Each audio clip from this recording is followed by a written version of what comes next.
When people think of controversial Batman, people think of many different iterations, such as George Clooney, Val Kilmer, some might even say Adam West. But I don't think any come close to the controversy that Ben Affleck gets. The Batman I mentioned are pretty universally hated, but Ben Affleck I would say is stuck in the middle. So many people love him, but also so many people hate him. You see, when Ben Affleck got cast as Batman, people weren't particularly happy. The last time Ben Affleck played a superhero was Daredevil in 2003 Daredevil movie, which wasn't really that good, like, at all. So coming off the heels of that, not many people were thrilled about Ben Affleck being Batman for the DCEU. Once it happened, well, like I said, the reviews were pretty mixed. Some people loved him and some people hated him, and I fall somewhere in the middle. There's a lot to love about this Batman, but it's hard to view him as a Batman because of some interesting choices made with the character. I think Ben Affleck is the most broken Batman.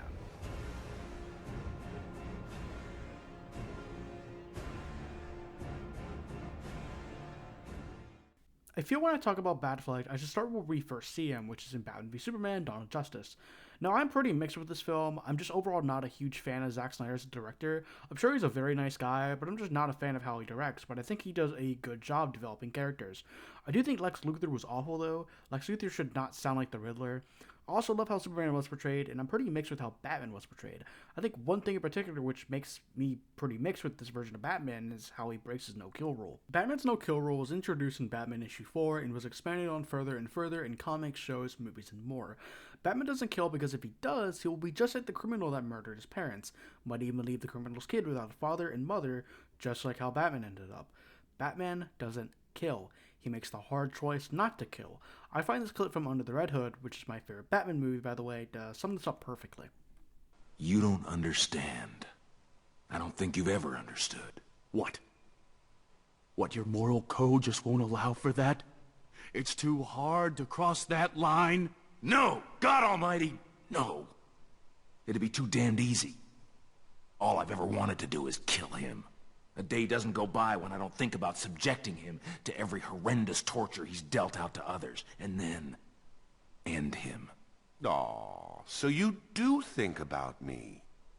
But if I do that, if I allow myself to go down into that place, I'll never come back. If Batman kills, he will no longer come back from that darkness. This is why Ben Affleck's Batman is so interesting to me, because it shows us what if a Batman can come back. Throughout BVS, we see Batman at his lowest point. Lucius Fox is dead, Dick Grayson is dead. We can also infer that Gordon and Bruce's relationship isn't that strong. And most of all, we see him kill. I also think Suicide Squad 2016 makes it apparent on how low Batman has gotten. He's at a point where he's beating up a father in front of his daughter, something Batman would never do. Batman would have killed Deadshot if his daughter didn't intervene.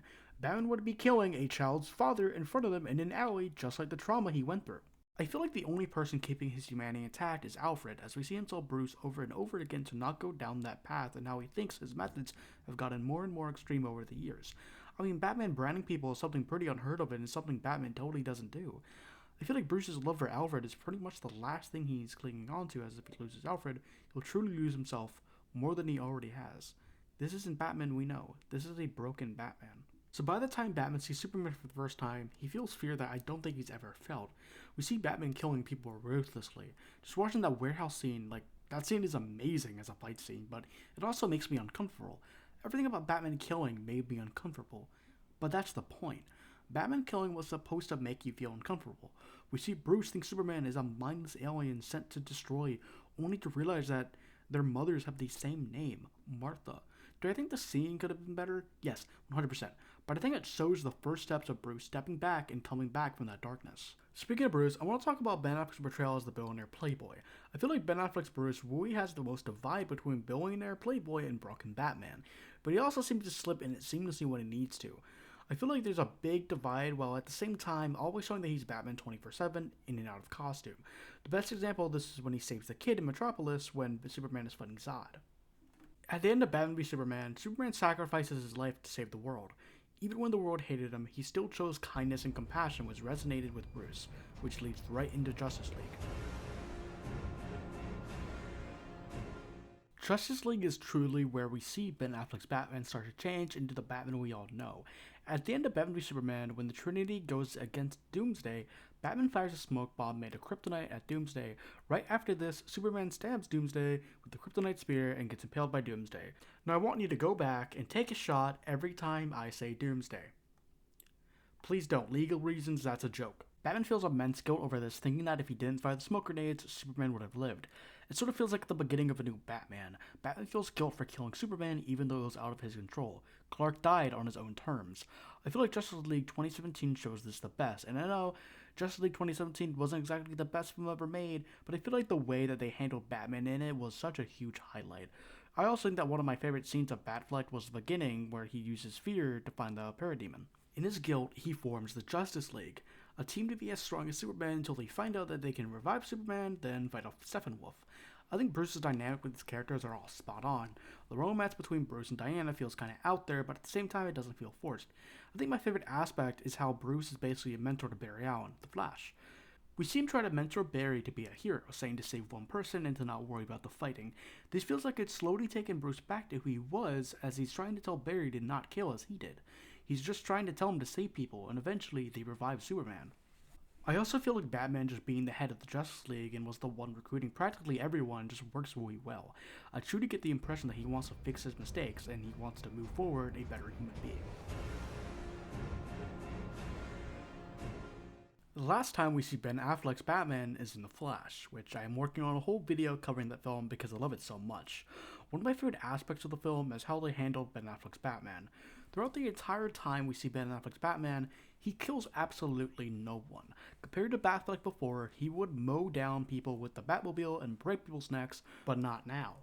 I also feel like getting the blue suit sort of shows how he's changed. He's not in complete darkness anymore. He was able to come back from that darkness. The final scene of Barry and Bruce talking is my favorite scene with Ben Affleck's Batman. Bruce sits with Barry as Barry is talking about how he can go back in time and save his parents, and Bruce says this. I can fix things. You could also destroy everything. I could save her. I could save both of them. I could save your parents. Harry, these scars we have make us who we are. We're not meant to go back and fix them. And there's nothing broken with you that needs to be fixed. Take it from an old guy who's made a lot of mistakes. Don't live your past. Live your life. Don't let your tragedy define you. What if it's supposed to define me? Your tragedy made you a hero.